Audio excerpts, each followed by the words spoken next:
Hi, I'm Laina Raveendran Greene. I'm the co founder of Angels of Impact, a social venture that has been in Southeast Asia for the last 10 years, investing in women and indigenous led community based enterprises.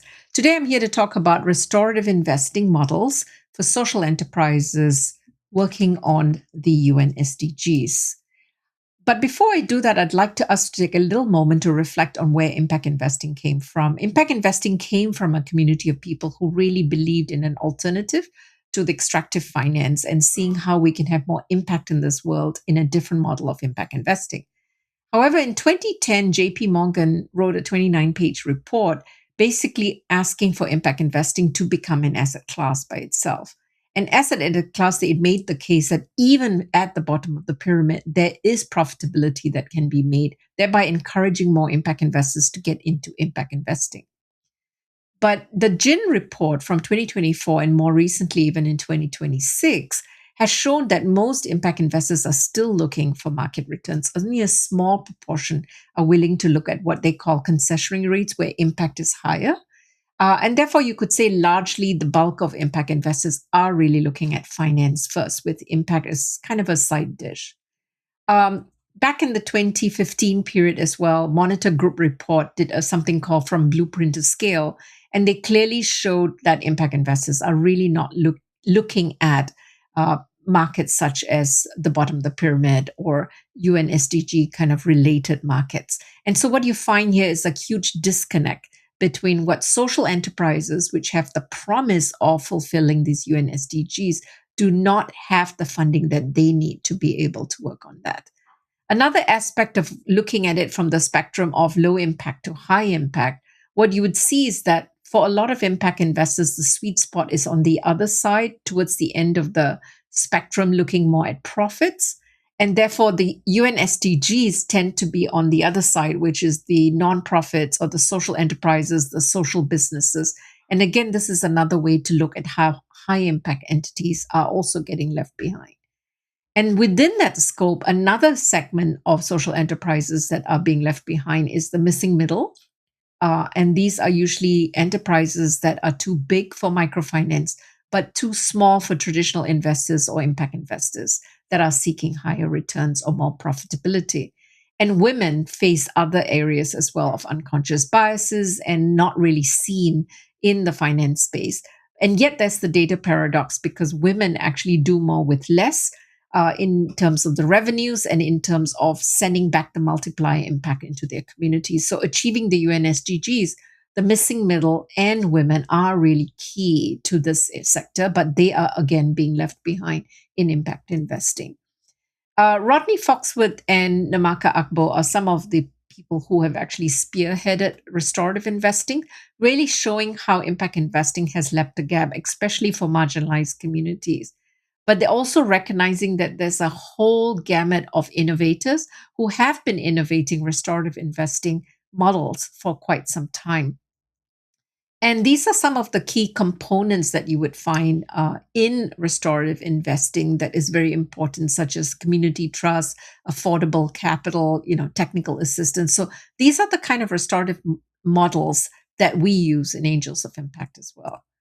We have been recognized among the Transformative 25 funds. These are different restorative investing funds globally.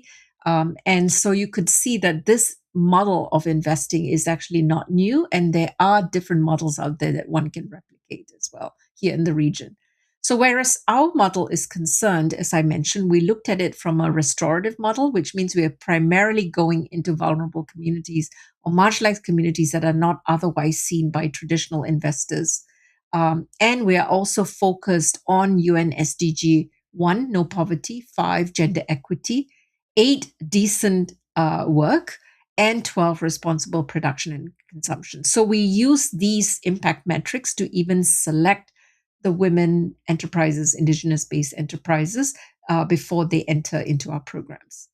And the other model that we use is what we call an accompaniment model. So it's not just capital, but also, as I mentioned earlier, in the different aspects of restorative model, it's a very accompaniment model where we work with the social enterprises, get them up to speed, and then the capital comes. And this model has actually worked quite well because we've managed to achieve about 100% repayment. So fundamentally, one could say that our model is a restorative model, which is the pipeline development is you see who otherwise are not seen. The due diligence process used to be a power differential in terms of the investor versus the social enterprise, whereas we take it as a more collaborative approach where there's technical assistance giving, and in the process of which we're able to figure out whether or not they can take capital, how much capital they can take. But it's a collaborative process. In the end of it, they are also empowered and they have the tools that they need to pitch to other funders as well. The type of capital, we also look very carefully at low cost capital. There's no need for collateral. The terms are very much determined based on the sector. So if they are in agricultural, they may want to pay seasonally. Some may want to pay monthly. Some may want 1 year. Some may have 2 years. So we're very customized in that aspect, just as much as we're customized in the technical assistance. We're not looking to extract wealth from them, but rather keep wealth in them. So, therefore, the terms are such to keep wealth in the community. And the impact metrics are often determined by investors. And in our case, we want to make sure that these are impact metrics that they use. So, while we use those metrics to choose them when they come into the program, the impact that we've created with them is something that they will give back to us. And we come back with very interesting things, like, for example, the confidence or the ability of the family to then have their children go to school or have access to health. These are additional metrics that they would then feed back to us. So just to give you a quick sampling, where our technical assistance programs are, we did one. We do many every year, but in 2021, we did it together with the ASEAN Committee for Women, with the help of the Norwegian government and with ASEAN Foundation and many corporate sponsors. So it was a wide range. In that particular year, we decided to focus on the creative economy. So a lot of these social enterprises are community-based enterprises working with the community level, but in the creative economy, such as handicrafts and music. This gives you also some of the examples of companies that have taken loans for us. So, for example, Bote Central here in Philippines has taken 3 rounds of funding from us.